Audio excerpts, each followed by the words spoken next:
It's time for Mike Cozzi and time for sports. Good morning there, Mike. Good morning. How are you this morning? I'm all right. All right. So we started our football picks yesterday. We both picked Kansas City, and Kansas City won the game last night. I have to admit, I did watch the first quarter of the game. I did. And by them letting 15,000 fans were in the stadium, okay? They didn't have any fake fan noise. The fans were all wearing masks, every one of them. They were all separated. If they were a family, they were allowed to be together. But if not, they were all separated. And you know what, Mike? The crowd noise was okay. The crowd that was there got into it. It wasn't fake crowd noise. And the game was played. So there we go. Anyhow, how do we do these picks? I forget now. Do we now on today we just picked the weekend games, and then on Monday we picked the Monday night game? Correct. Okay. See, at 67, my mind gets a little scattered here. Like, I don't even, but I think people will tell you it happened way before 67 anyway. All right. I'll give you my my three picks for the weekend. Okay. Mm-hmm. All right. I'll take the Eagles over Washington at games at Washington. Until proven otherwise, I'll take the Patriots over the Dolphins. And my final pick of the day, gosh, I don't know. I'm going to take the Bills over the Jets. I'm taking Buffalo. I'm taking Tom Brady to beat the cowards in New Orleans, and I'm taking the Saints. I'm sorry, the Colts. The Colts. So I'm taking Buffalo, Tampa, and Indianapolis. All right, and I don't have to. Why? I don't know. I have no idea what's going on. Well, because you looked at the kitty litter box. The who? The kitty litter? Yeah. Nah, there was nothing in there this morning, so. That's why you didn't. Your cat didn't help you this morning. No, even she's against the NFL. All right. Well, the Yankees in Baltimore are playing a pretty impressive series they have to play because, of course, it has implications where if the Yankees don't win this series, they're in big trouble. In Baltimore, they'd like to get revenge over last year, the Yankees, but the first game was rained out yesterday. Yeah, that was pretty convenient for the Yankees, wasn't it? It was raining in some spots and not raining in others. And I don't think it was raining in the Bronx last night. And the Yankees call off the game when it comes to weather. And I wonder if their shortness of pitching had anything to do with it. Have no idea. Where you don't have to worry about playing one 9-inning game where you can play 2 7s. Yeah. I just wonder. Yeah. Let's go Orioles. Sweep them. Why am I surprised that you're going to say that, huh? No surprise. I know. I root against evil, and the Yankees are evil. All right.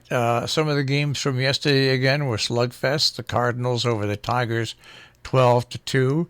The Royals over the Indians, 11-1. Now the rest of the games were more mild-mannered. Yeah, that game we were talking about yesterday, that 29-9 game. Yeah. There were 18 home runs hit in that game. That's ridiculous. You can't tell me there's a difference in the baseballs. If there is a heaven and baseball players are in heaven looking down, they're in heaven right now when they use that ball. They just, the game is so different than it used to be. So different. Yeah, it's not good. It's you just something's wrong when you have. What would you say? 28 home runs. 18. 18. Something's wrong when you have 29 runs. Yeah, and 18 home runs in a single game. I'm sorry. 2 grand slams. That's a home run an inning. +1. That's 2 home runs. That's what I was going to say. +1. Well, 1 an inning from top and bottom. Yeah, but when still. one team scored 29, you have to assume most of the home runs were hit there. And I remember who they were playing. Was it Miami? They were winning 2-0 after the top of the first inning.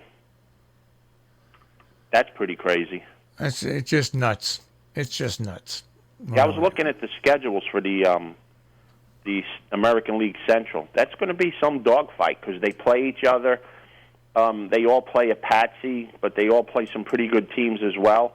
So you got a game and a half separating first to third there, and it's going to be interesting. The good thing is they play each other, so that's a real good race. It's the only one in baseball, but it's a real good one, and any one of those three teams can do a lot of damage in the postseason.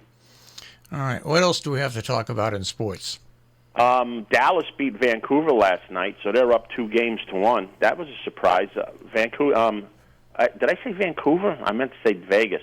And Vegas has had some injuries, and that's affecting them a little bit. But that's part of the game. Hockey players don't cry about injuries like they do in other sports. They play through them, and they don't complain about them. So Vegas is down 2-1 to Dallas, and they're digging the hole for the Islanders today. So the hole's dug today, and the body gets laid to rest on Sunday. They're going to get swept by Tampa. When you say hockey players get stitched right up on right there on the bench. They spit their teeth on the ice and don't miss a shift. If that happened in baseball or the NBA, they'd be out for a month and a half. No, really, it's amazing how tough. When you talk about tough guys in sports, I'm sorry, these guys are tough guys. I'm sorry. Yep. And speaking about soft, Paxton's hurt. Well, he's been hurt, and he re-aggravated his injury for the Yankees. So the beat goes on. We're in New York, so we see it more than other places, but you have to go a long stretch to tell me that every team in baseball has as many injuries as the Yankees. Nope. Well, last year the Red Sox, but that was 1 year, not on a year-to-year basis. It seems like the Yankees have the most injuries on a year-to-year basis. You see those water bottles with the labels teared off that they drink from, all those different colored liquids? Yeah. You ever see that when you watch a game? I wonder what's in those bottles. Well, obviously not something good. That's for sure. And it's the same guys getting hurt the same way. Yep. Very, very questionable. Pretty amazing. So we did baseball. We did the Fool's Ball. And there's today's 9/11. Yes. Please reflect and remember what happened 19 years ago today. Yep, we've got. I've been mentioning we have events that go on throughout our tri-state region. I think one of the best put event. It's in North Canaan, Mike. It started the year after because today is officially known as Patriot Day, and what they do is beginning at 12 midnight. They open up a church. They have a huge flag. And they recognize all the names. Every 3 or 4 hours, they have a service. Some for the servicemen. They're having it this year too, with the government closing the churches. Well, it's outdoors. So you can social distance, and they take individual times where they recognize like the servicemen and women, the police, the fire department, civilians that were killed.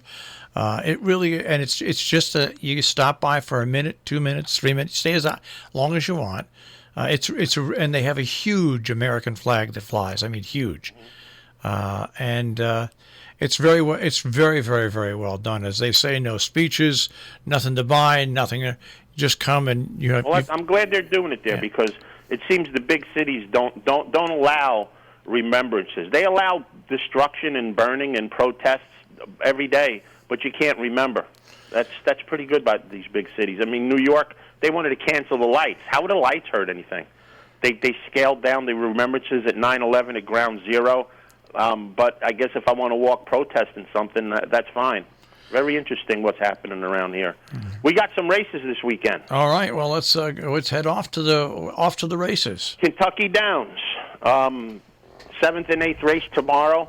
The 7th race is a Grade 3. It's the ladies' turf on a mile on the meandering turf course.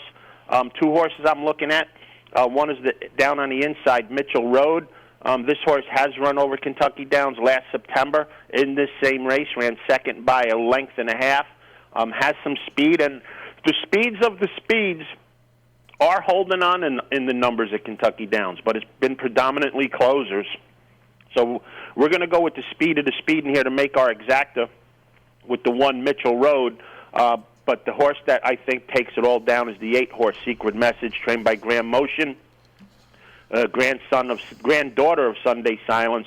Has 3 races this year with a win in the Grade 3 at Churchill, a troubled trip at Keeneland where the horse ran 6th out of 8, and then a late closing 3rd at Saratoga in the Perfect Sting.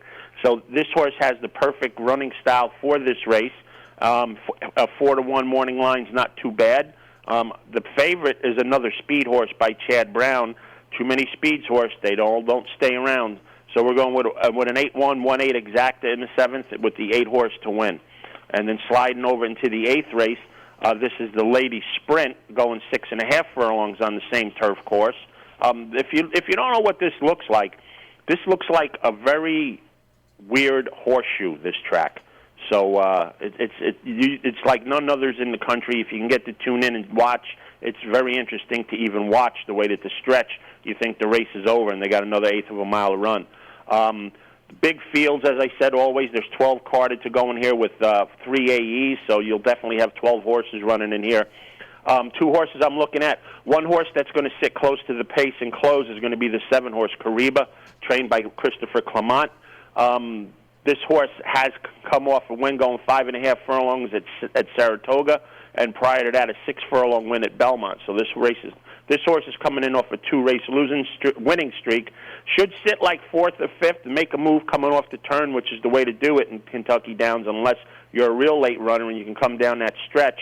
And I think the real late runner is going to be the 3 horse, winning envelope. The 3 is 20-1, trained by Chris Block. This horse is coming off 2 late closing seconds at Churchill going 5.5 and Canterbury going a mile. Never been over this strip, but this horse closes every time. Won a stakes race back in January at Sam Houston when this horse closed from 10th, which was next to last at the top of the stretch, and won by 3 lengths. So this horse has a real quick turn of foot. There's plenty of speed again in this race to set it up for him. So we're going to go with the 3 horse, winning envelope.